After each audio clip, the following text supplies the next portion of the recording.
Et regarde un peu là, dis donc, depuis qu'on a enlevé les vaches, en l'espace de 3 semaines, là, tout ce que ça a fait. Bon, il n'y a plus rien, il reste rien quoi.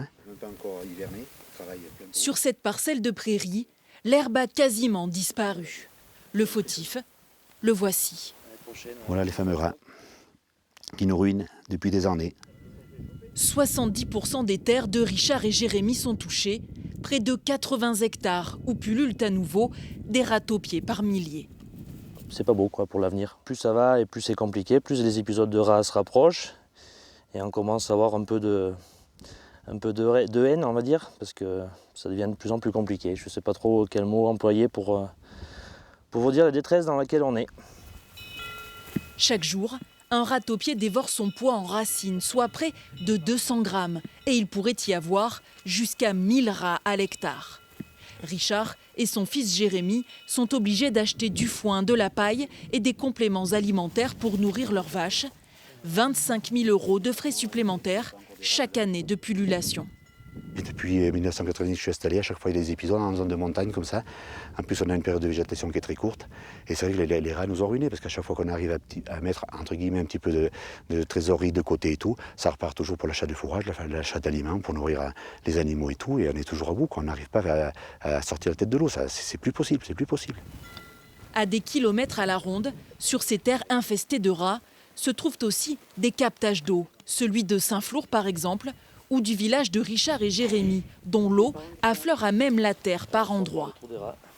Là, on a la source qui est captée juste au-dessus, à 10 mètres au-dessus.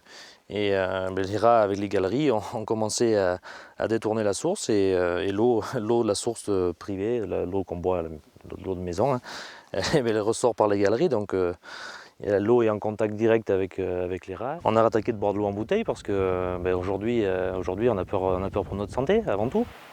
En France, chaque département possède une fédération des groupements de défense contre les organismes nuisibles.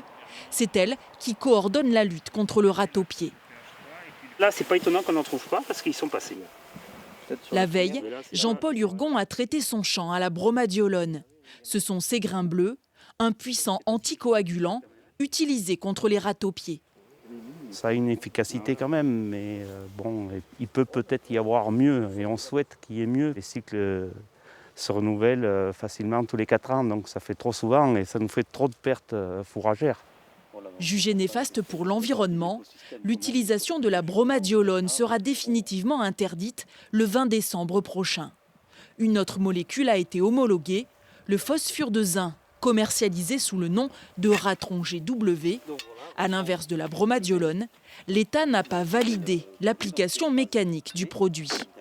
L'idée, là, puisque là on est sur un traitement à la canne, c'est de trouver la galerie. D'ailleurs là, ça y est, j'y suis tombé dedans. Là. Et donc d'agrandir un peu le trou là, dans lequel on va faire tomber les appâts. Une application manuelle qui fait bondir le monde agricole. Jean-Paul Hurgon n'en croit pas ses yeux.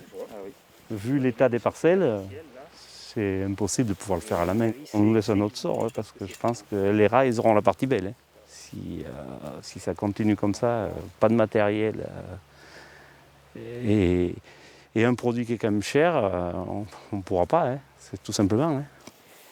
Pourtant, pour être efficace, la lutte contre le rat-taupier doit être collective. Au bout d'un moment, les agriculteurs, par tous les moyens, j'ai envie de dire, il faut qu'ils traitent. Donc, quel que soit le moyen, j'ai envie de dire aujourd'hui. Que ce soit du manuel, mais même mécaniquement. Mais derrière, il ne faut pas hésiter non plus à essayer quelque chose chez soi. Mais on n'a pas le droit. Dans cet article d'un journal spécialisé, la Direction régionale de l'alimentation, de l'agriculture et de la forêt met en garde les agriculteurs. Tout usage, en dehors des conditions de l'autorisation de mise sur le marché, engage la responsabilité pénale de l'applicateur ainsi que sa responsabilité civile en cas d'accident. À Royac, les troupeaux d'Aubrac de Michel côtoient eux aussi les rat-taupiers. Ils ont colonisé de nouveaux secteurs et je reçois des appels assez fréquents d'éleveurs à 30-45 km qui n'ont jamais vu ça et qui aujourd'hui sont confrontés à ce problème. Donc petit à petit, tout le département va être concerné par cette évasion. Depuis 2018, Michel est le président du collectif Ras-le-Bol qui milite pour des moyens de lutte pérennes Sa dernière idée, adapter la canne du ratron GW à une charrue.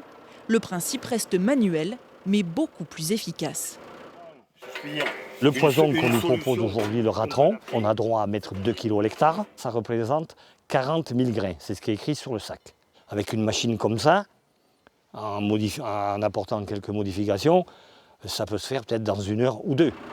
Une solution concrète pour tenter de répondre à la désespérance des agriculteurs. Il y a 3 ou 4 ans, quand on allait dans des réunions, on nous disait qu'il fallait 3 ou 4 ans pour trouver quelque chose.